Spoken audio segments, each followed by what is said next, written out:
a vendu le lait comme un excellent produit plein de calcium pendant des années. Et puis là, ça y est, maintenant, il commence à y avoir quand même des livres, des vidéos sur le lait. Mais non, en fait, attention, regardez ce qu'on est en train de faire. Donc pareil, je répète, c'est un liquide de croissance pour une espèce animale bien précise, le lait. Ok ? Et on nous vend ça comme un produit plein de calcium. Alors, il faut savoir que le lait, il n'était pas aussi utilisé, par exemple en France, jusqu'aux années 50. En fait, ce qui s'est passé, c'est qu'on a eu la Deuxième Guerre mondiale. Et la Deuxième Guerre mondiale, eh ben, effectivement, on n'a pas mangé à notre faim, les gens étaient vraiment, vraiment affamés. Et c'est là, d'ailleurs, c'est très, très bizarre, c'est là qu'en période de disette, en quelque sorte, à cause de la guerre, où tout était rationné, tous les aliments étaient rationnés, les gens mangeaient beaucoup moins, il y avait beaucoup moins de calories, et puis on faisait ce qu'on pouvait pour manger. Et c'est bizarre parce qu'il y a des maladies qui ont disparu pendant la guerre et qui ont repris quelques années après la guerre. D'accord. Voilà. Par exemple, le manque de sucre, la difficulté de se procurer du sucre. Eh ben, il y a des maladies qui ont disparu. Il y avait moins de diabète, etc. pendant la guerre. Et ça, on ne le sait pas du tout. Donc, à l'issue de la guerre, le gouvernement s'est dit, mais là, on a un peuple affamé, qu'est-ce qu'on fait ? Et l'idée, c'était que, eh bien, on puisse nourrir surtout les enfants pour que les enfants puissent grandir. Moi, j'ai mon papa qui était à la fin de la guerre, qui avait 9 ans, et c'est vrai qu'on lui donnait du lait à l'époque. Dans les écoles, du lait et un petit pain. On donnait ça aux enfants pour qu'ils reprennent en force. Parce qu'effectivement, le lait, c'est un liquide de croissance. Et on nous a vendu ça, du coup, on s'est dit, bah tiens, les vaches, c'est facile à élever. Et tout à coup, il y a eu des élevages de vaches qui sont nés en France, parce que c'était facile à avoir vite, c'était quelque chose qui pouvait se développer en quelques années. Et on a vendu la chose aux gens en disant, mais regardez, le lait, c'est plein de calcium, ça fait grandir.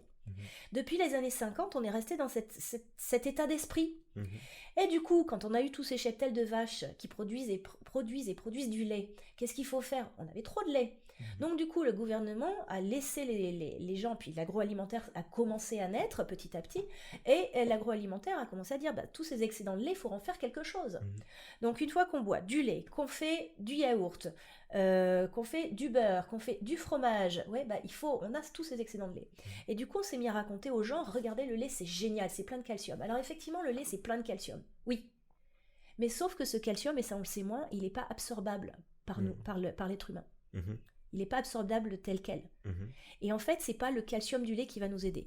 Bizarrement, moi, c'est quand j'étais aux États-Unis, j'ai remarqué les gens buvaient du lait au repas, les ados avec qui j'étais buvaient du lait au repas. J'étais très étonnée de voir des adultes et c'était du lait à tous les repas.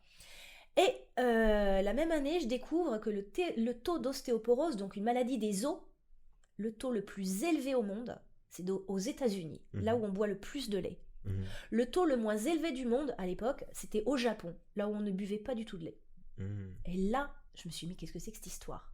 On nous vend le lait comme génial pour les os, le calcium, sauf que plus on boit de lait, plus on a des risques d'ostéoporose.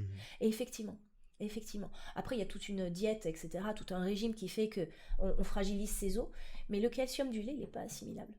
Et la vache, elle fait du lait avec plein de calcium. Qu'est-ce qu'elle mange, la vache ? De l'herbe. De l'herbe. Il faut manger de l'herbe, c'est ce qu'on nous dit. Elle récupère son calcium de l'herbe. Et en fait, si on regarde un petit peu, c'est en mangeant des légumes verts que tu vas avoir ton calcium. Légumes verts, des noix, des oléagineux, etc. Voilà. Et tu peux avoir plein de calcium. Et du coup, j'ai ma fille qui est sans lait, sans laitage depuis 8 ans, quelque chose comme ça.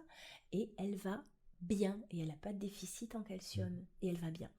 Petit bonus ajouté, là pour ceux qui se demandent, je sais pas, quand même, petit truc, tous mes ados qui ont des boutons, etc., voire même des adultes qui ont de l'acné, supprimez le lait pendant 3 semaines et regardez votre peau.